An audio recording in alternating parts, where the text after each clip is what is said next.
Continue with the class. So in this previous video, like we were dealing about this microcephaly. So microcephaly is nothing but small head, where the head measurement of the head will be small compared to the normal size. So we were seeing about the symptoms. So symptoms, I said, as already I said, symptoms might be like small head, mental retardation will be there, developmental delay will be there, and then they might have like dwarfism. Okay, they might be having dwarfism, their motor functions will be delayed, seizures can happen, coordination and balancing, they'll be having difficulty. Okay, they'll be having difficulty to coordinate and balance, and also they'll be having intellectual disabilities. Okay, they'll be having intellectual disabilities. So next is diagnostic evaluation. So in case of this diagnostic evaluation, what will happen, what are the things that we have to do is that mainly birth history should be collected, pregnancy ultrasound should be done, CT scan and MRI scan of the head should be done, then blood test has to be done to check whether if it is due to any viral infection or something, so that has to be done.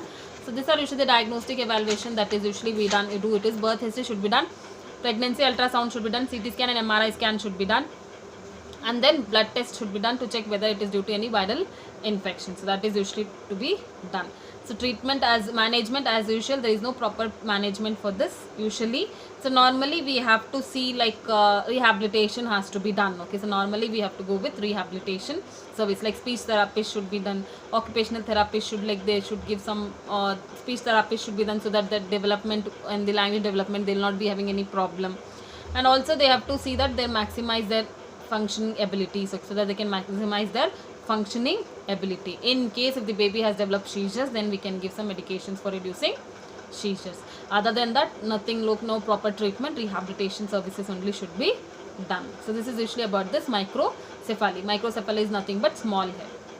So next is megaloencephaly.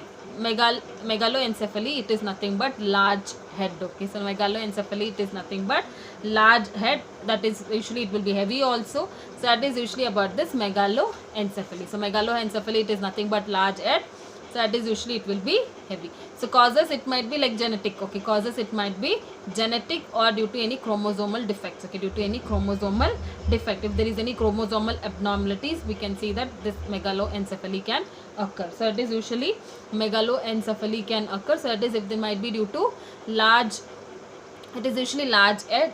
Then causes, it is mainly genetic and chromosomal abnormalities. Okay, causes, it is usually genetic and chromosomal abnormalities. So what are the symptoms that is usually seen? So in case of the symptoms, it is mainly they will be having developmental delay, balance and coordination will be problem, and also they will be having developmental delays, balance and coordination will not be occurring properly, seizures can occur. So that is usually seizures can occur, abnormal brain cortex and spinal cord will be there. Okay, there will be abnormal brain cortex and spinal cord will be there. Visual disturbances will be more. Okay, visual abnormalities can be seen, and mental retardation will be there. So symptoms, usually it is usually seen that they will be having mental retardation, visual abnormalities will be there, balance and coordination they will be having difficulty. So they will be having difficulty in balance and coordination.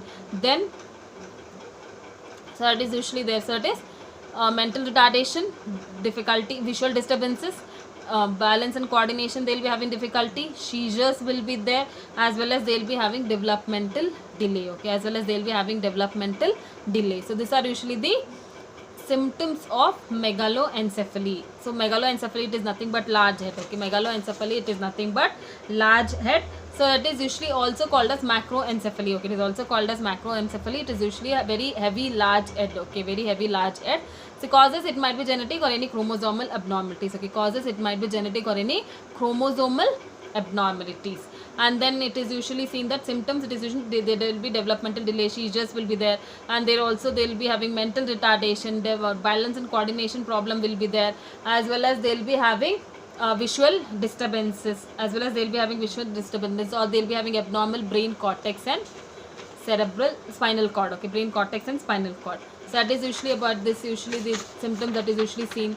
So next is diagnostic evaluation. Okay, so next is diagnostic evaluation. Diagnostic evaluation is same as that microencephaly, like pregnancy ultrasound should be done, physical examination should be done, neurological examination should be done, CT scan and MRI scan should be done, and any blood test has to be done.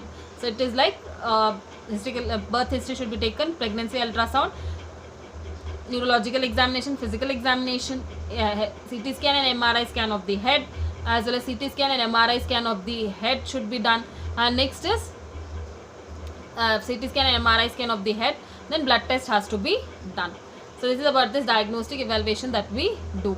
So management when we talk, okay, so management when we talk, so normally management when we are talking, so it is usually